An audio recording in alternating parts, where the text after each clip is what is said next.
you can hear my laptop in the background, it's because for some reason now it overheats all the time. So if that does get in the way of the audio, I'm just going to put myself on mute in between. So don't worry about that. Okay. Let me just quickly tweet out the links and then I'll stop. Perfect.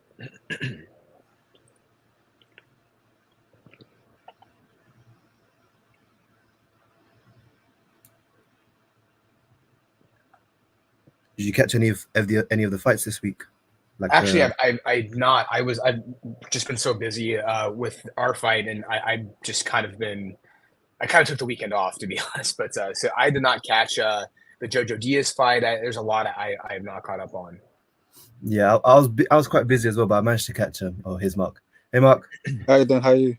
What's up, Mark? How's it going, brother? Good. How are you? I'm good, thanks. Thanks. Good. Yeah, now I caught some of the fights. There was a lot of fights because on Friday you had Oshaki Foster and everything, and Abraham Nova, and then obviously you had some of the prospects on there that I'm quite watching, like Bruce Carrington. I think he's someone that people need to look at. I saw some highlights. I usually go to Top Rank shows. I'm very close to Top Rank, and I was in New York, but I just I had a dinner reservation at a place I've been trying to go to for like months now, so I had to go with that. Right, I'm just gonna so then when I'm editing this on the Spotify, we start from there. Perfect. Hello and welcome to another episode of Ringside Fracas. I'm your host Naeem, and today I'm joined by Mark. Mark, how are you, bro? I'm good, thank you. It's great to have such a great guest, but I'll let you go ahead and introduce him.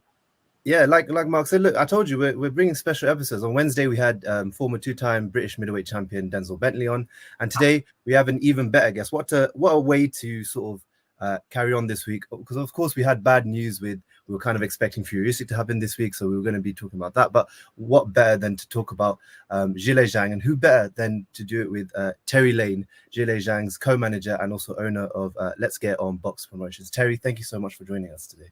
Hey, thank you, Mark, and I am look forward to talking about boxing with you guys, and you're following out there. So let's get into it. Where do you guys want to go first?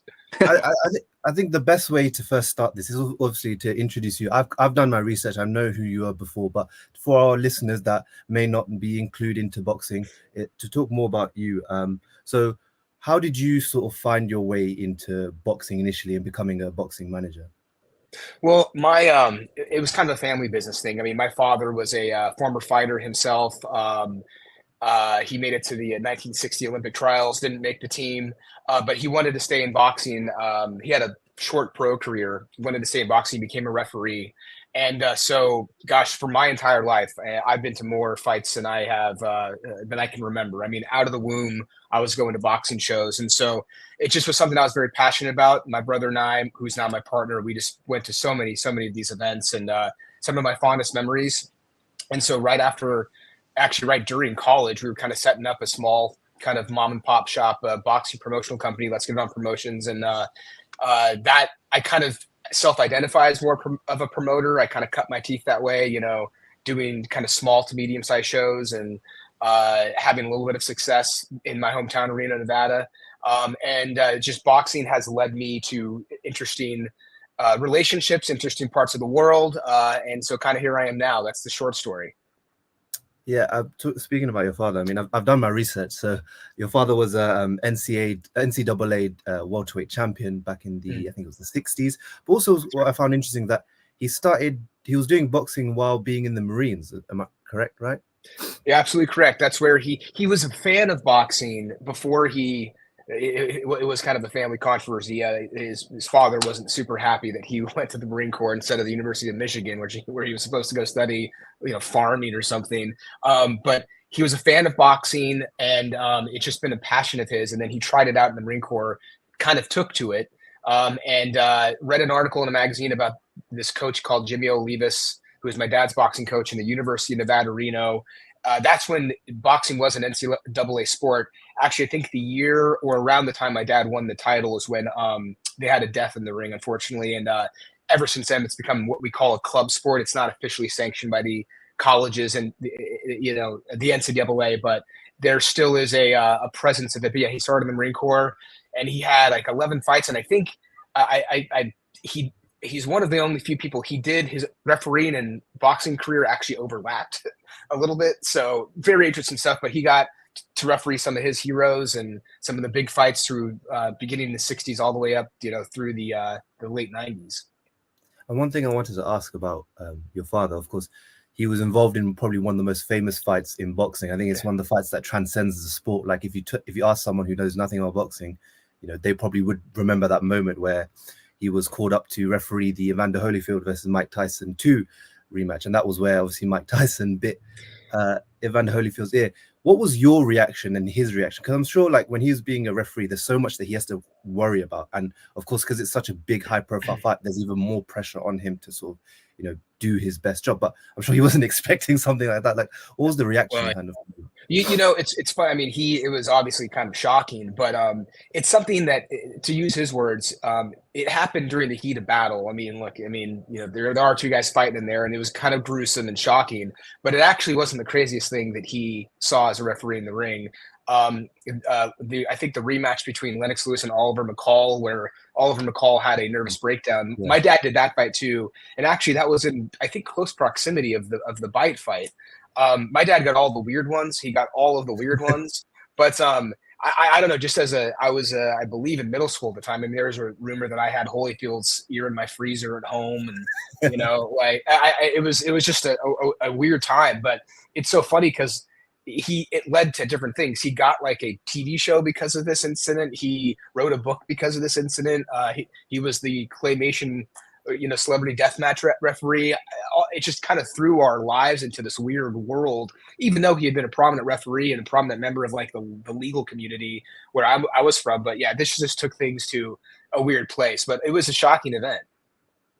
Yeah, I mean, I wasn't around during that time. I'm only 23. So when I sort of grew up watching boxing, that was one of the bigger moments that before I even got involved with watching the sport properly, my dad, they told me about that event, and they told me, you saw the pictures of it, and that was like the most watched thing that comes out of boxing. Like I said, it's one of those moments that kind of transcends the sport for better or for worse. But yeah.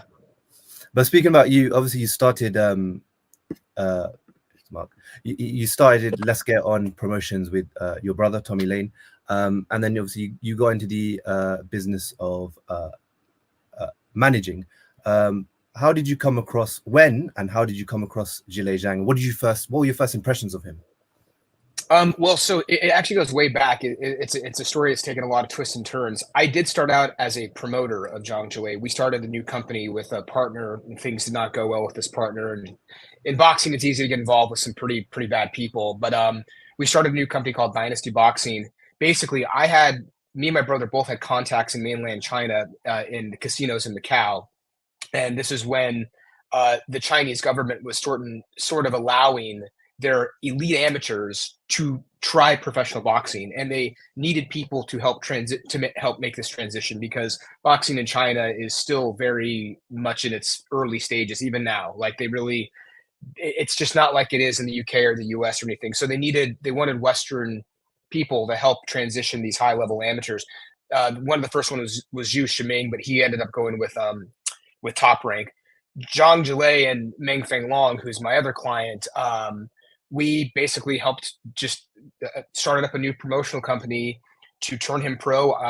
We did his first pro debut was in almost 10 years ago. It was in August of 2014 in Nevada, where I'm from. And the partnership went sour. It was kind of a toxic situation, and they were given bad advice by a pretty bad individual. And that's why Zhang Zhilei had so much of his career where no one saw his fights. He wasn't given the proper publicity, and we were out of the picture. I mean, we were out of the picture. It got so bad that we reconnected with them, and they reached out to us and they said, we need help. Like, what do we do? We're going to either retire or we need someone to like really help us. And they had they had no proper representation. They had a promotional contract with a not proper promoter.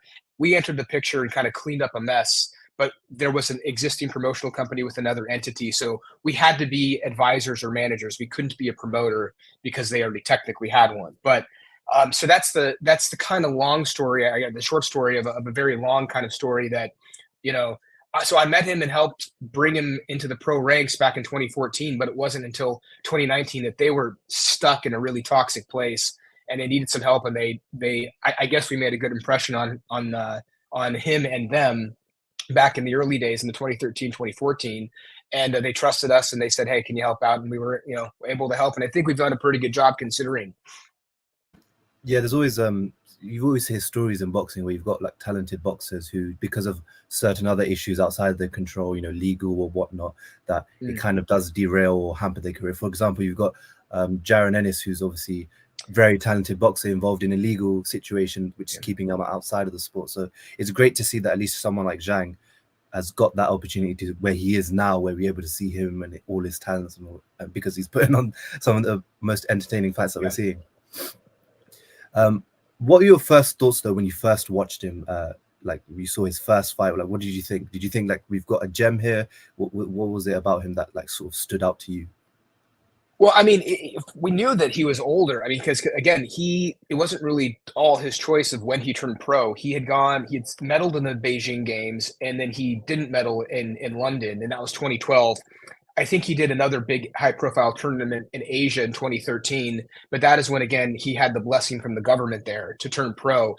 And the footage I saw of him, I mean, here's a big guy who can punch, but when I met him and I saw how he liked to work and his work ethic, I thought like, look, yeah, he needs to change his style to be more professional, but seeing how hard he worked and how teachable he was, I mean, he's such a teachable person. He listens to Sean George, our great trainer. I mean, every camp he gets better and better, and more tools are getting put in the toolbox. And that's not supposed to happen for someone who's 40. But when he was turning pro, when he was almost 30, we thought, yeah, he was late, late to turn pro. But I'm sorry, I forgot the question. But I saw some good raw potential. But like, if you're a guy that big who's an athlete who can really whack, then you have something there, and you just got to kind of avoid the landmines, but gosh, man, he's truly improved to a level that, to be honest, I wouldn't have even expected back then. Yeah. With Zhilei Zhang, how hard has it been though? By the way, firstly, before I move on, am I saying it correctly or am I saying his name wrong? Because I feel like, because you're saying Zhang Zhilei, how should we pronounce his name? Both are correct. You can say Zhilei Zhang, Zhang Zhilei. If we were in China, I would be Lane Terrence. That's how they would call me. But like when here his given name is Zhilei, I call him Zhilei. But Zhang Zhilei, Zhilei Zhang, either one is. You're not wrong if you say either of those. So don't worry about that too much. Thank you. So coming up, obviously with Zhilei Zhang, I'm assuming that it wasn't as an easy rise compared to other Olympians that would have the sort of rise that they would have in boxing. How was it trying to get sort of Zhilei to that sort of world level? How was the journey and sort of getting to that opportunity where you are now? Well, a big part of it was we were successful in getting them out of this ridiculous contract. And when I say them, there were other fighters involved in this project, but I'll try to keep it just to Zhilei, getting them out of this contract with these not serious people who didn't treat him well, didn't promote him well. That was a big part of it. And again, that happened. It officially was over in 2020. So we're talking like during the pandemic time here. And then we went right into, shortly after there, kind of taking fights that we had some like stay busy fights, but like it was really the turning point, I thought, was the Hrgović fight, because no one wanted to fight Filip Hrgović. We were ranked like 13 in the IBF. Hrgović was like 2, and it was like for this mandatory spot. This was in Saudi Arabia. It was in Jeddah in August of 2022. And I don't think there's a soul on this planet that thought Hrgović actually beat Zhilei, but he got his hand raised, unfortunately. But that's when I think people truly saw what we all see now. Like he's a really talented fighter, and there's a lot of things he does he doesn't get credit for. But again, he ran after that fight that no one wanted, performed well, didn't get the win, should have. And then he goes right into Joe Joyce. And we have to remember, back in when Joe Joyce beat Joe Parker, everybody said, you're crazy for taking this fight. You're crazy for even winning this fight. So we go in from Hrgović, guy no one wants to fight, into Joe Joyce, who was like, maybe Tyson Fury is the only guy who can beat this guy. Like, but our trainer was like, that's the fight we want. We have the right style for it. I was sold on it after about a 5-minute conversation. And we went into the fight. We're going to London, Joe's hometown, not only home country, hometown. We were supposed to be the B side. That was supposed to be, we were the opponents.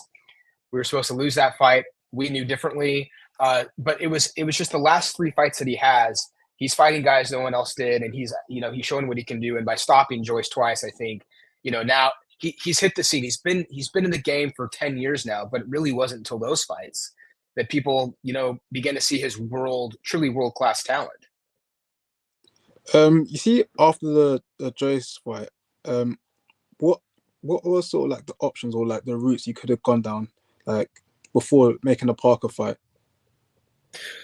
You mean right after the second Joyce fight? Yeah. Well, I mean, listen, we knew that they're trying to make the undisputed. You were talking with our promoters. We share the same promoters, Tyson Fury, of course. So we knew they were trying to make the Usyk fight, but the fight we really wanted was Fury. And actually, it's kind of out there, but I'll refresh you guys. After the first Joyce fight, we had sort of a understanding to fight Tyson Fury that July, but Joyce did have the option of enacting the rematch clause, and so we had to go with that, which he had every right to ask for that. So we pushed forward with the rematch clause, but we really wanted Fury.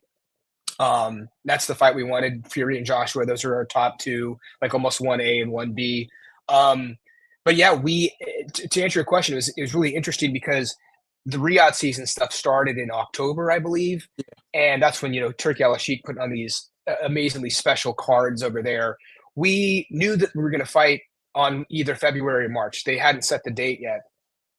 But like all the fighters were kind of all fighting each other. And we had some options, and I could tell you some of the names, but they just weren't exciting. They just weren't, they weren't exciting. So we kind of rolled the dice to see what would happen and step back, watch the December 23rd fight where like everybody fought on that show, right? Like who's going to win? Is Wilder going to win? Everybody thought Wilder was going to beat Parker, but just to see what shook out of that show. Ultimately, we went back to our promoters and said, tell the Saudis we would like to fight, AJ's an option, we'll happily do that. And Parker was an option, and Wilder was an option. I don't think they wanted Wilder back because obviously he lost. They invested all this money to try to make AJ and Wilder. In boxing, nothing ever goes to plan, ever. Yes. And so Parker's the spoiler there. And I thought that Parker was taking a break, but I think we just got our wires crossed, and Parker was in on the fight, and it was kind of an easy fight to make. Did you find like sort of like after the two Joyce fights that people were actively avoiding you more? Yeah, I think we were the boogeyman. I mean, I think I don't want to say anything disparaging because I have friends who are part of these teams, and I don't want to sound disrespectful to any boxer, but we would have stayed with Matchroom if they could have given us the AJ fight, and that was after the Hrgovic fight. This is before Joe Joyce. I don't think AJ is like rushing to fight us. He just isn't. But after those two fights, we are the boogeyman now. He's at the end of the day, Zhilei is a big punching southpaw who can box a little bit, got a little bit of hand speed. He can take a punch. People are seeing these other aspects of, here's just a big guy who can hit really hard. A lot more to it. And I think as the more we fight, the harder it is to, unfortunately, it will be to get these fights. But we have a piece of the title. We have the interim WBO title. And so that's going to get ordered eventually. I think it's second in line in rotation behind the IBF.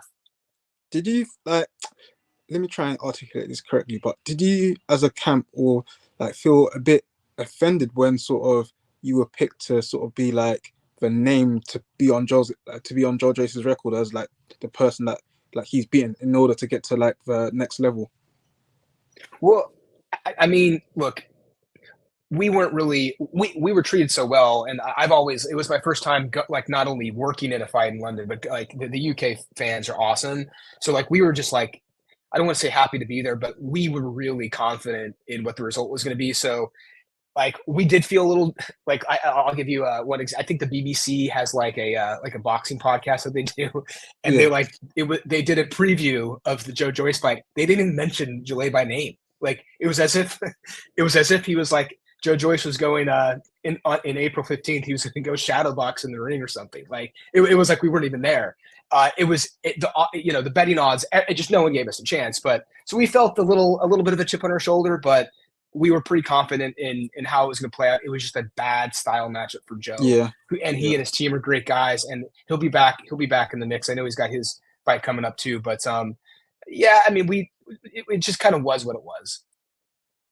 Did the second fight result kind of surprise you? Because I don't think many people were expecting a one-punch knockout from Zhilei Zhang. Like, it was like no one like we saw obviously Joe's eye get messed up in the first fight, but in the second fight, the way he landed that right hook, it was just what a knockout it was. It was a contender for knockout of the year. I wasn't that surprised because actually the weigh-in Joe looked just so different. He didn't look out of shape, but like he had the huge weight fluctuation where, do you remember how thin he was for the first fight? Yeah. Like I was like, gosh, maybe he just looks a little chubbier in pictures, or I don't know. But then he gained a lot of that weight back. And he just didn't look that great at the weigh-in, in my opinion. Again, nothing against him. This is just my take. So I saw the first round as kind of a feel-out round. But then the second round, Zhilei really started tagging him with the left again. And I thought, man, it's just kind of a matter of time. And then in the final seconds of the third, he caught him with that right hook. I mean, it was such a crazy knockout. Watching it live, it was shocking to a lot of people, not because they didn't think Zhilei wasn't going to win, but they didn't expect him to win in that fashion. And obviously, it would have done wonders for his PR and his stock, because a lot of people, especially in Britain, would have watched that fight and they were talking about it. Did you feel the kind of reception towards that after the knockout? Yeah, I mean, it's just the calls that you get after. I was actually kind of surprised because I again felt strongly we were gonna repeat, the victory at least. I mean, I wasn't predicting the knockout. I just wasn't surprised about the knockout. But like, I kind of thought, oh, he did what he already did. Like, what's the big deal here? But like after that knockout, it was so sensational, was so spectacular. Looking back on it now, now the BBC is calling us, and they, you know what I'm saying? Like, and now the calls, the reception after that knockout, I was like, okay, we're in a different place now. We're in a different place now. So it was great. It was perhaps it was needed. Yeah, thank you for that. And look, we've been talking about the history of Zhilei Zhang, and there's one more question I'm going to save for after this. But the main thing we've come here for is obviously in 3 weeks' time, Zhilei Zhang will be taking on Joseph Parker to defend his WBO Interim Heavyweight Champion. Just to go through a couple tailor the tape. Obviously, Zhilei Zhang is 26-1-1. He's got a 78% knockout ratio, which is just insane. And Joseph Parker, 34-3, 62% knockout ratio. This will be the first world champion that Zhilei Zhang faces, because obviously Joe Joyce was a former WBO world champion.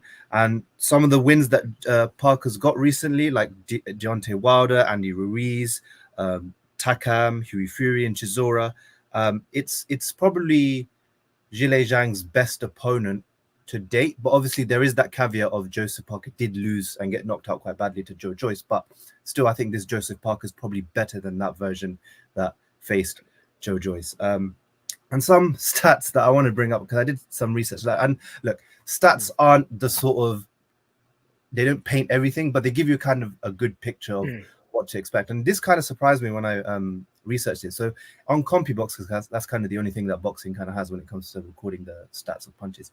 When it comes to the plus minus percentage, that means for how many more punches does a fighter land than his opponents. Zhilei Zhang's on plus 13, and out of the whole top 10 heavyweights, he's the leader. Like, that's an insane thing to happen. Obviously, a bit of it might be a bit conflated with those two fights with Joe Joyce, because Joe Joyce is a bit more of a hittable target, but that's still insane that he's the leader. And his connect percentage, which is what's the percentage that he's connecting with the total of his punches, is 37.4%. Again, he's the leader in that. So he's in the lead. He's in the lead for a lot of these stunts. But this is the part that I think will stand out in this fight, which is the power punches landed per round and the connect percentage, where he's the lead or he's second. So 10.6 power punches landed. So that's like, your hooks, your straights, your uppercuts. And the connect percentage is 46.9%. So out all the top 10 heavyweights in the world, Zhilei Zhang is the most accurate when it comes to landing his big shots. And if you look at his power punches, the accuracy of it in the Joe Joyce and the Joe Joyce 2 fight, I mean, what a stat, 56%, 57%. It was showing you that he was really tagging Joe Joyce and he was really stinking onto him. Some things that kind of go against him, not a lot, but it's still something to take into consideration, is the opponent does land on him quite a bit. So 14 punches landed from the opponent per round, which he's leading in. But when you watch his fights, you understand why, because he doesn't sort of he tends to have a high guard, and sometimes some punches Yeah, will slip through. But sure. and also his punches thrown per round is the lowest, so he throws 31.3 punches per round. But when you punch like Zhilei Zhang, I'm sure that you don't have to punch that many times. It's just that one shot. What's your thoughts on Right. sort of these stats? Before? Well, this is great. This is great data. And this is the first time I'm seeing these. So thank you for bringing this up. I mean, I do think you'll probably see some more punch output this fight, more pressure, just based on some of the things. I won't say everything, but some of the things that he's been working on in the gym. But like, yeah, these numbers don't surprise me. And like, I think you made a good point about he does have a decent chin. You can take a shot, but like he does have the high guard. It almost looks like he's like looking with binoculars. And when I see him doing that, I just see what he's looking at. And I'm like, oh, the other guy's in real trouble. But he does take a couple of those shots. But I think you're going to see even, I would be interested to see these stats again updated after this fight and kind of how, it'll be really interesting to see. I'll put this graphic out on Fight Week, and then after the fight, I'll look at hopefully CompuBox after their fight, because they do regularly update their stats. I'll have to take a look, and then I'll make an updated graphic on that. Just so, because obviously we looked at Zhilei Zhang's, we'll also kind of compare it to Joseph Parker's. Again, I'm not a stats guy when it comes to like stats paints the whole picture, but it gives you a good idea, like it tells you kind of what to expect. So Joseph Parker, his plus minus percentage is minus 0.4, so it means 0.4 punches per round, because obviously he's had 37 fights, so it's not going to be as makes number, sense. but he's the second lowest on that. He's got 28% connect ratio. He's got 9.1 power punches landed per round, 44% power punch connected, which is he's second. So you can expect, you've got first and second sort of coming up against each other with their power punch accuracy. You can expect some big shots to land. And he's also got 10.3 opponent punches landed per round. So he's not the most defensive fighter. He's quite hittable. And he throws 43 punches per round. So again, he's not quite a leader in any of the stats, but he's got his own sort of problems that he kind of poses. You mentioned earlier about Parker. Even for the fights he hasn't won, he's been in there with like everybody. He's the younger fighter, but he's like the more seasoned veteran. I mean, he's been in there with everybody. But he's a smart fighter. He's one of those guys that being in the ring is kind of second nature. He's very economical and patient. And I mean, what Andy Lee has done with him has been pretty remarkable. He's got this newfound momentum, dominating performance against Wilder. So again, like it's funny that we're technically the co-main event on March 8th, but under any other circumstances, this would be a main event fight. I think a lot of the kind of the hardcore pure boxing fans might even be looking forward to this fight a little more than even AJ and Gandhi, which I know is kind of a sensational spectacle. But I mean, this is a legit heavyweight title fight against two world-class guys. As the co-main. So I mean, just these events are amazing. Yeah, after Fury Usyk, you'd probably imagine that this is the second best heavyweight fight that you could possibly get. And I think it must be exciting for Zhang, because obviously he's a fighter and he's fighting Parker, who's coming off probably his best performance against Deontay Wilder. So for him, he probably obviously thinks he can beat Parker, but also take all that momentum that Parker sort of has with him, because obviously beating Deontay Wilder is a big win that did give him some momentum. How has his mindset sort of been through this camp? Very, very relaxed, very good. Really excited, really looking forward to this. I mean, Zhilei's the type of guy who, like I said, I referred to it earlier, his work ethic. He's always in the gym. We actually have to encourage him to take the foot off the pedal when, because we actually were considering fighting on that December event, but he had just some wear and tear. But again, you have to tell him, hey, stay out of the gym. But he's so focused, he's so in his own, and sometimes boxing never follows any rules. A 40-year-old fighter should not be improving, but somehow that's what's going on with him, and I see it every camp. And so look, I think you're going to see the best version of him. It continues to go in the right direction. I actually don't think it's out there a lot, but I learned about it a few months ago. But Parker and Zhilei fought in the amateurs. Zhilei won the fight, but that was so long ago. I forget what tournament it was, but it was so long ago you can't really extract anything out of that. But they've shared the ring before, some obscure international tournament somewhere.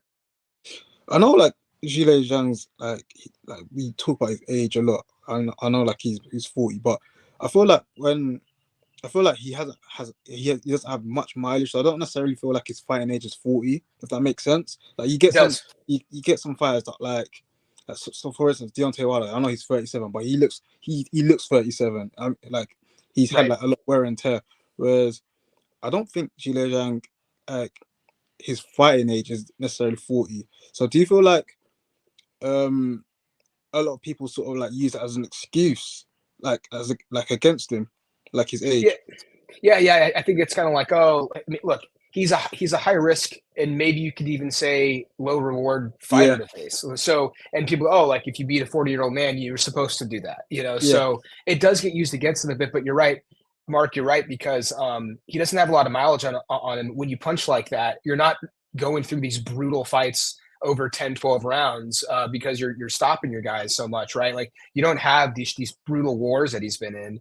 And you know, again, heavyweights, the rules don't really apply to heavyweights that much too, because remember, they're not cutting weight, which is really taxing on your body. And that's why, you know, the heavyweights just have a few more years left in them where just that the process of that cutting of the weight and draining and dehydrating, not having to do that, that takes a toll, especially over years. Heavyweights don't have to do that.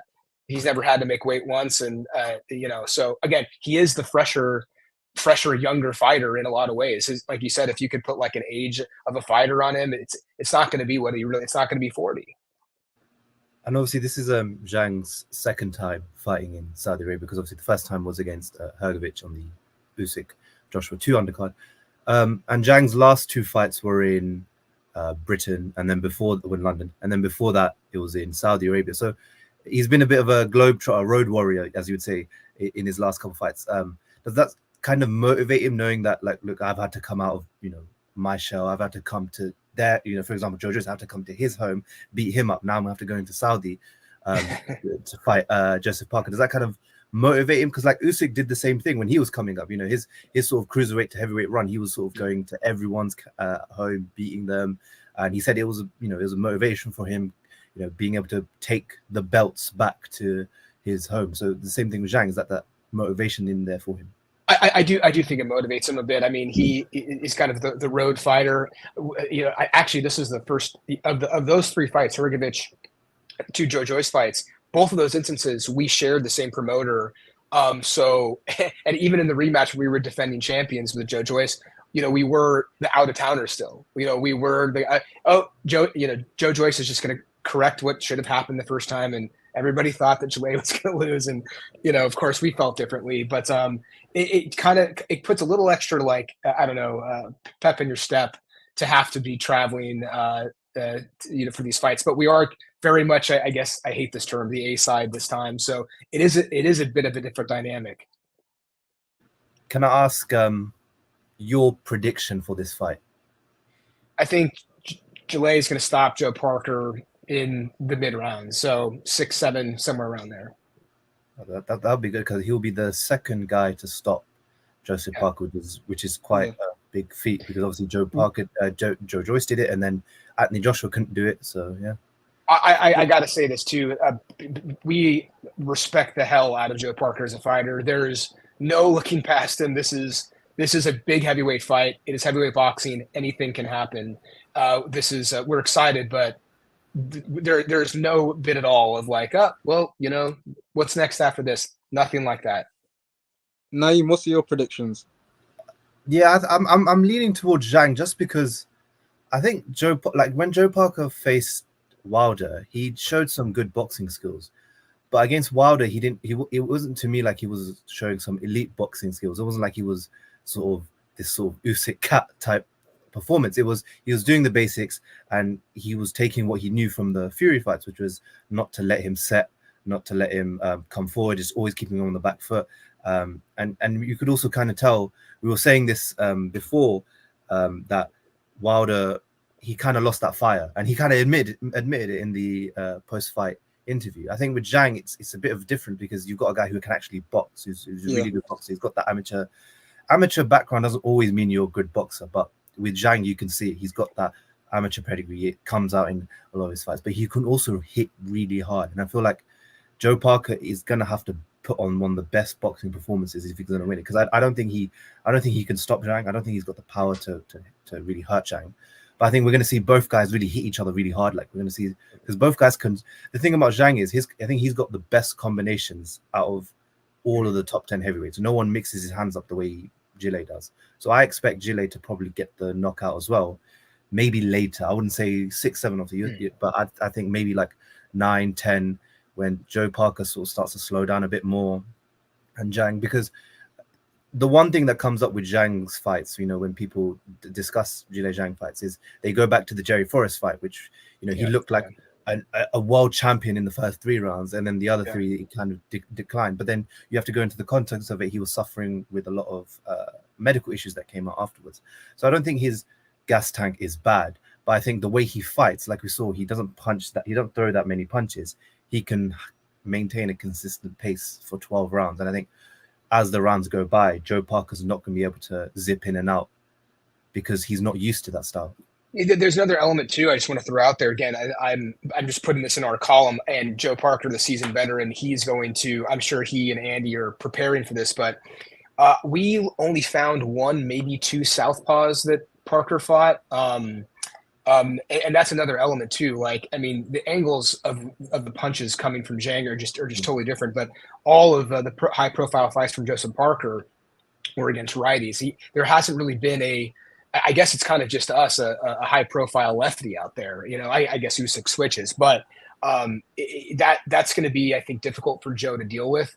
But Joe does some really good and tricky, nuanced stuff that we did like a video session the other day, and Sean was pointing out some stuff that I don't want to say what we know, but Joe does some really elite level, world class stuff that we're going to have to deal with. Yeah, I'm going to throw it out there. I think this fight goes a distance. Okay. Little 10 quid side bet. No, I'm just kidding. Do you know what? Yeah, I'm not gonna change my mind because we've got Terry, but I did say I feel like it's gonna go Parker points. I feel like it's gonna go Parker points, and I feel like it's gonna be quite a chess match. I don't think it's gonna be like an all-out brawl. I think it's gonna be like quite. I think they're obviously gonna like mix up at times, but I feel like it's gonna be a bit pedestrian, sort of like moments where we saw the Hergovich fight. But I don't know. Like I feel like Parker's on this sort of like. He's on this like marathon run where sort of like he's got so much momentum. Like him and Andy Lee have meshed really well. But I feel, do you know, I'm going back and forth, but because I feel like Zhilei Zhang, he's massive. Like he's a mountain. Yeah, he's a mountain. And I don't feel like Parker likes the pressure, but I don't know, man. I'm just gonna stick with Parker on points, man. Okay, fair enough. Well, I mean, the fact that like the fight has this perception of being so close is great. It's great. I mean, it's really, look, whoever wins this is right back in the mix of the top dogs. I mean, like, and it's just going to be fun to be a heavyweight boxing fan. You just hope that, we don't know what's going to happen in May, but you just. I would think it would maybe be a bad thing if Fury and Usyk were tied up for like a year with all the rematch stuff. But that could happen, and that's something you have to be prepared for. But it's just exciting time in heavyweight boxing right now. Yeah. I would love for like Zhilei to have like a massive homecoming. I think he deserves it. To be fair, I feel like he's been underappreciated like on the boxing scene, especially sort of like Naeem said, like after the Forest fight, people were just like questioning whether like he was the real deal and whatnot. And it's a shame that like he had to beat up Joyce twice for people to actually realize he was actually quite good. So I do think like he deserves a homecoming.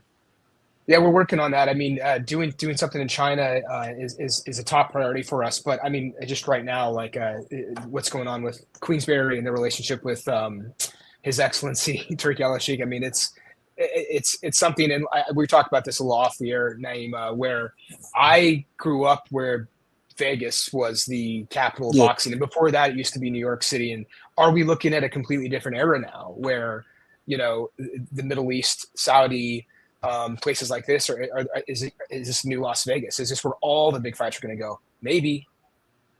Yeah, that's what I wanted to come on to. So perfectly segued. How's it been, sort of, because you've been working in boxing for quite a long time? How's the change been in the last year, sort of working with the Saudis? What do they do different, and what do they provide different to the sport?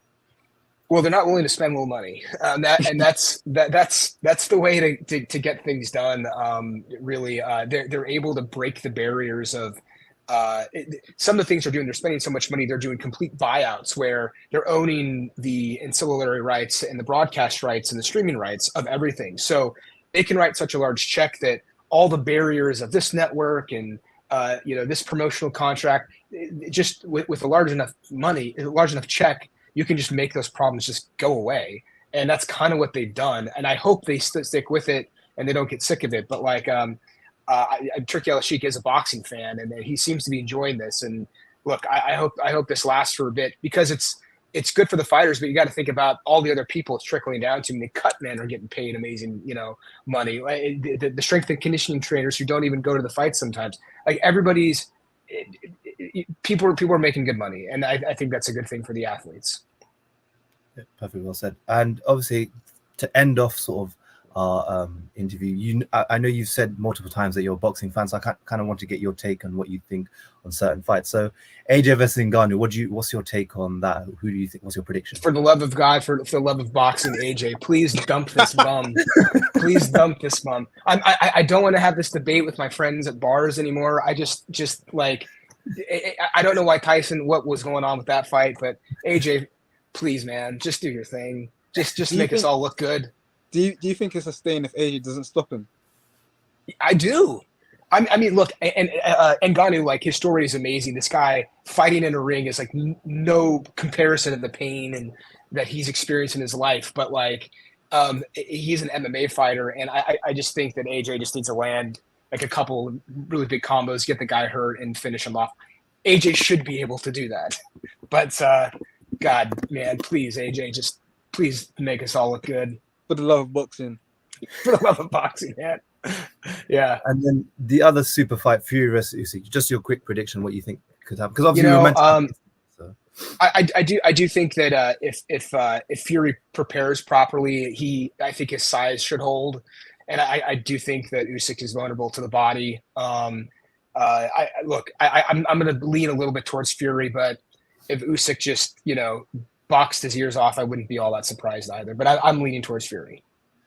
And this one, which in our group chat is quite a big one as well, Beterbiev versus Bivol. I mean, what are your takes? People think I'm crazy. I actually kind of like, this is just my, I don't ask me for an explanation. It's just the gut feeling. I think Bivol might win. Yeah, I knew Bivol. Yeah. That's fair. No, that's fair. I've personally, when I've looked at that fight, because it's taken so long to happen, I've always been like analyzing the fight. I always think Beterbiev stops him.